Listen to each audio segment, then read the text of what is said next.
இந்த இயக்கத்தில் அனைத்து இந்திய அண்ணா திராவிட முன்னேற்ற கழகத்தில் இருந்து நீக்கப்பட்டவர்கள், வெளியேற்றப்பட்டவர்கள், இந்த கழகத்திலே இல்லாத சில நபர்கள், தற்குறிகள் கொடுத்த மனுக்களையும் சேர்த்து நாங்கள் விசாரிக்க போகிறோம்.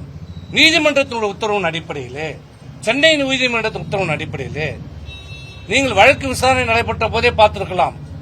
நீதிமன்றம் கடுமையாக நீதிமன்ற தேர்தல் ஆணையத்தை கண்டித்தது. நாங்கள் எப்போது எங்கே எந்த இடத்திலே இந்த வழக்கை விசாரிக்க வேண்டும் என்று நாங்கள் சொல்லியிருக்கிறோம். நீங்கள் சொன்னது நாங்கள் முடிவெடுக்கிறோம் சொன்னதை பதிவு செய்து நாங்கள் உத்தரவு போட்டோம் என்று சொன்னால் அதன் மீது தேர்தல் ஆணையம் தனக்கு கிடைத்திருக்கிற தகவலின் அடிப்படையில், கொடுக்கப்பட்ட ஆவணங்கள் அடிப்படையில், அந்த பிளவில் இருக்கிற குரூப்பும் அந்த பிளவுபட்ட குழுக்களை சார்ந்தவர்களை விசாரணை செய்து யார், எந்த அமைப்பு, எந்த குழு அது உண்மையான அந்த இயக்கத்தை பிரதிநிதிப்படுத்துகிறது என்று சொல்கின்ற விசாரணை செய்து சொல்லுகின்ற அதிகாரம் இது ரெண்டு தான். ஒன்னு 29A படி ஒரு கட்சியை பதிவு செய்வது ஒரு அதிகாரம். அதிலே தேர்தல் ஆணையத்துக்கு முழுமையான அதிகாரம் இருக்கிறது. விசாரணை செய்யலாம், சரியா பண்ணிருக்கிறார்களா இல்லையா, சட்டத்துக்கு உட்பட்டு இருக்கிறதா என்கிற அதிகாரம், முழுமையான குவாசி ஜுடிஷியல் பவர் தேர்தல் ஆணையத்திற்கு இருக்கிறது. இரண்டாவது, பதிவு செய்யப்பட்ட அந்த இயக்கத்தில் அதே விதி 29A விதி 9 படி ஏதாவது மாற்றங்கள், அந்த இயக்கத்தில் மாற்றங்கள் ஏற்பட்டிருந்தால் அந்த மாற்றங்களை தேர்தல் ஆணையத்துக்கு உடனடியாக தெரிவிக்கப்பட வேண்டும். தெரிவிக்கப்பட்ட அந்த தகவலை பதிவு செய்து கொள்கின்ற மினிஸ்ட்ரியல் ஆக்ட் குமஸ்தா வேலை மட்டும்தான் தேர்தல் ஆணையத்திற்கு. இதை சென்னை உயர்நீதிமன்றம் ஏற்கனவே இதே அனைத்து இந்திய அண்ணா திராவிட முன்னேற்ற கழகத்தினுடைய வழக்கிலே சென்னை உயர்நீதிமன்றம் chief justice, 2 chief justice Banerjee, Bhandari, 2 Chennai உயர்நீதிமன்ற 2 தீர்ப்புகளிலும் தெளிவாக சொல்லப்பட்டிருக்கிறது.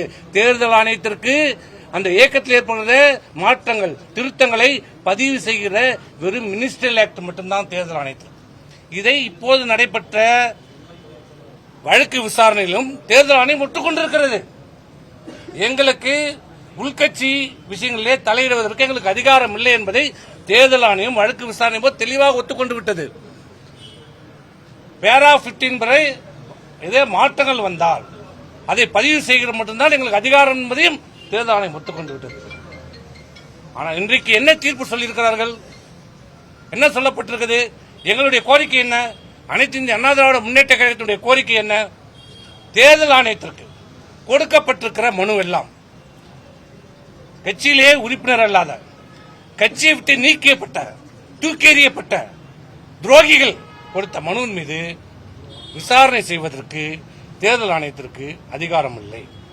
முதலில் தனக்கு அதிகாரம் இருக்கிறதா இல்லையா என்பதை தேர்தல் ஆணையம் முடிவு செய்ய வேண்டும் என்பதுதான் எங்களுடைய முதல் கோரிக்கை. முதல் கோரிக்கை. இன்றைக்கு என்ன சொல்லியிருக்கிறது நீதிமன்றம்? என்ன சொல்லியிருக்கிறது? அந்த மனுவிலே தேர்தல் ஆணையம் இன்றைக்கு தேர்தல் ஆணையத்திற்கு கொடுக்கப்பட்ட அந்த தடையை நீக்கிவிட்டு தேர்தல் ஆணையம் இந்த மனுவை விசாரிப்பதற்கு முன்பாக, நல்லா சொல்லணும், இந்த கொடுக்கப்பட்டிருக்கிற இந்த இயக்கத்தில் உறுப்பினர் இல்லாத, நீக்கப்பட்ட, இந்த இயக்கத்துக்கு சம்பந்தம் இல்லாத துரோகிகள் கொடுக்கப்பட்டிருக்கிற மனுக்களை விசாரிப்பதற்கு முன்பாக தேர்தல் ஆணையம் உங்களுக்கு அதிகாரம் இருக்கிறதா என்பதை முதலில் முடிவு செய்யுங்கள். இன்றைக்கு கொடுக்கப்பட்ட தீர்ப்பு முடிவு செய்ய வேண்டும். முடிவு செய்வதற்கு முன்பு இந்த 2 சட்டம் 29A படியும் பேரா 15 படியும் உங்களுக்கு அதிகாரம் இருக்கிறதா என்பதை முடிவு முதலில் செய்ய வேண்டும். இதுதான் எங்கள் கோரிக்கை. எங்க கோரிக்கையை நீதிமன்றம் தெளிவாக ஏற்றுக்கொண்டிருக்கிறது. உனக்கு அதிகாரம் இல்லை, அதிகாரத்தை இருக்குதா இல்லையான்னு முதல்ல சொல்லு. இருக்குது என்று சொன்னால் நாங்கள் மூல வழக்கில் பார்த்துக்கிறோம். மூல வழக்கு இருக்குது, பார்த்துக்கிறோம். உங்க விளக்கத்தை சொல்ல வேண்டும். அதுதான் எங்கள் வேணும்.